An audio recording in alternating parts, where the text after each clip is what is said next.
Hello, and welcome to Old Toy, New Joy, the show where I share with you my previously enjoyed toys I purchased from online sources, collector shows, and thrift stores that once belonged to someone else.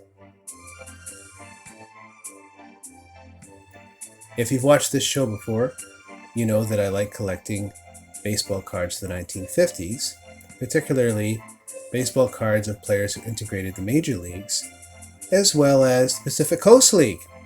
In fact, not so long ago, I dedicated an entire episode to Mother's Cookies cards and the like of baseball players who integrated the Pacific Coast League in the late 1940s and early 1950s. Recently, I've purchased some more baseball cards of these very players, and we're going to go through one by one and discuss a little bit about the player and the card. So let's get started. So here we have a 1952 Bowman baseball card of Minnie Arestas Minioso. This is his rookie card. He actually had a 1952 Tops as well. That card has recently become a little out of my price range, and so I opted for this 52 Bowman. So let's take a look here. Went to White Sox from Indians after start of 1951 season, regarded by many as the outstanding rookie in the league. Had a .326 batting average. Yeah, that's amazing for a rookie. Second best in the circuit. Led in triples and in stolen bases. Hit 10 homers and 34 doubles. Batted in 76 runs. And so before joining the majors, in fact, when he joined the majors, he was the first to take to the field, to integrate the field for the White Sox in 1951, although Bob Boyd, who we'll talk about in a moment, and Sam Hairston signed with Chicago first. He played with the New York Cubans in the late 1940s, and then played for 2 seasons in 1949 and 1950 in the Pacific Coast League for the San Diego Padres. And here's Bob Boyd. This is his rookie card. This is a 1953 Tops. It's in nice shape. Bob won the Pacific Coast League batting championship in 1952 and also ranked second in the league with 33 stolen bases.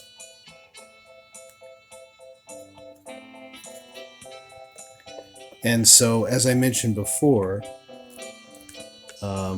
Bob did integrate the Chicago White Sox by being one of the first to sign with the team. He also joined the Sacramento Salons of the Pacific Coast League in that same year.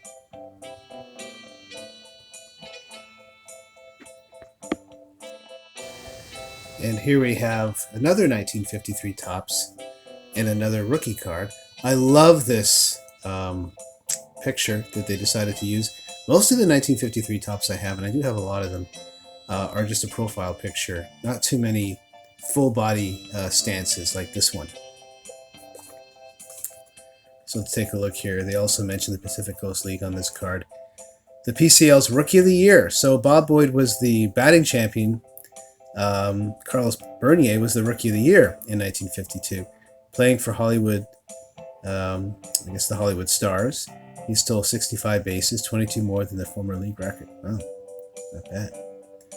Not bad at all. And he integrated the Pittsburgh Pirates in 1952 as well. A year actually before Kurt Roberts, who often is credited with integrating that team. He did it in 1953. And like it says on the back of his rookie card here, he joined the Hollywood Stars of the PCL and won Rookie of the Year.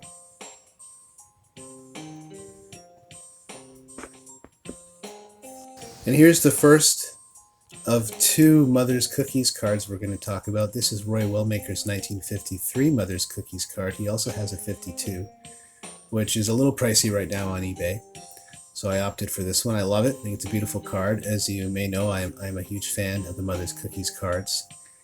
And He was a pitcher who began playing back in the 1930s for the Atlanta Black Crackers and for the Homestead Grays before he joined the PCL with the San Diego Padres, Hollywood Stars, and Portland Beavers. Take a quick look at the back of the card.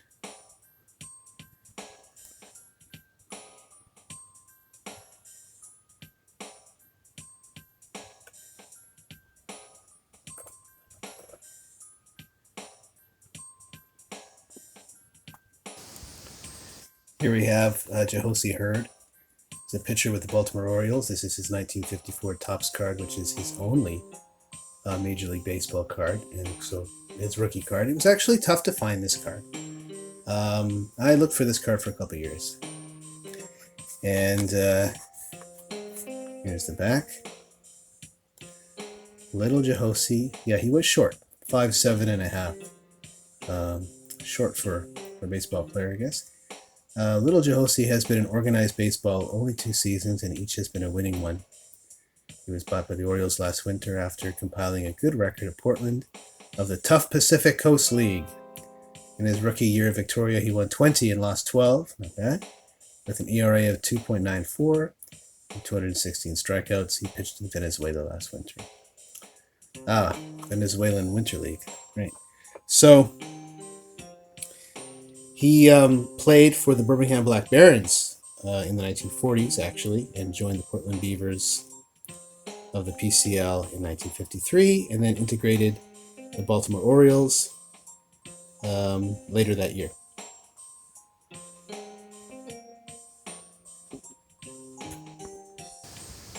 And here we have another 1953 Mother's Cookies card. This is of Piper Davis, who played for the Birmingham Black Barons throughout the 1940s before joining the Oakland Oaks of the Pacific Coast League in 1951. And he was also credited with mentoring a teenage Willie Mays before Willie joined the majors.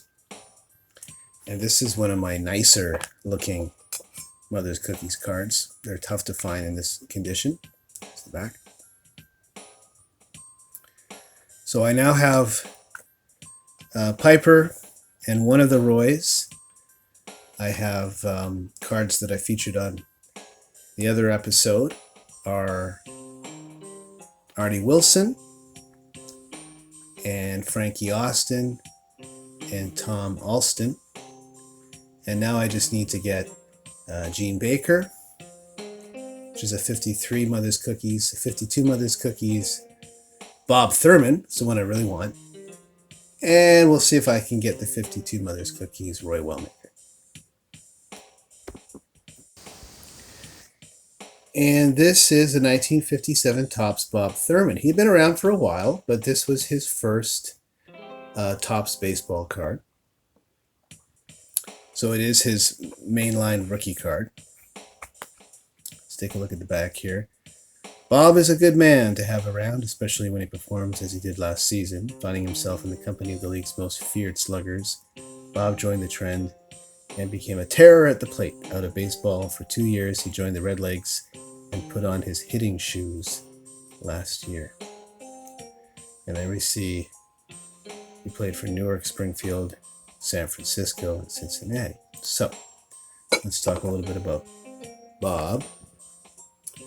He played for the Homestead Grays in the mid-1940s before becoming a star player in the Puerto Rican Winter Leagues. He then played for the San Francisco Seals, as it says on the back of his card, of the PCL. He does have a 1952 Mother's Cookies card, as I mentioned, and I will get that card one day. And I don't really care what condition it's in. And then he would eventually break into the major leagues in 1955 with the Cincinnati Reds at the age of 38, which is very impressive. And here we have a 1949 Raymar Bread baseball card of Oakland Oaks pitcher Alonzo Perry. And Jilly Bean asked if she could talk a little bit about this card herself. So here's Jilly Bean. My name is Alonzo Perry. Yes, and which team did he play for? Oakland. Oaks. Oh. So this set is from the 1949 Raymar Banking Company set. They put out cards in 1947, and then they put out cards again in 1949 and 1950. Let's read the back here. So, can you flip it over again, please? And he was 24 years old. So yes, age 24, played with the Birmingham Black Barons in 1948. He is 6'3" and weighs 200 pounds. He bats left but throws right. Last year he won 14 and lost 4 games. He is also a good batter. He was a great pitcher and he was an excellent batter as well, which is rare. So let's learn a little bit more about the set.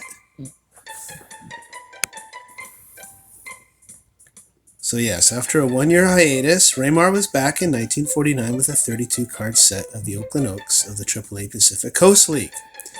The 49 set is similar to the 47 issue, but the photo on the card front is surrounded by a white border. The player's name and position are printed below the photo, but the card number from 47 is gone. The card backs were changed a little for 49. Vital stats and 48 season performance figures replaced the player's biography, while the ads for a local radio station and Sunbeam Bread remained. So what's the local radio station here?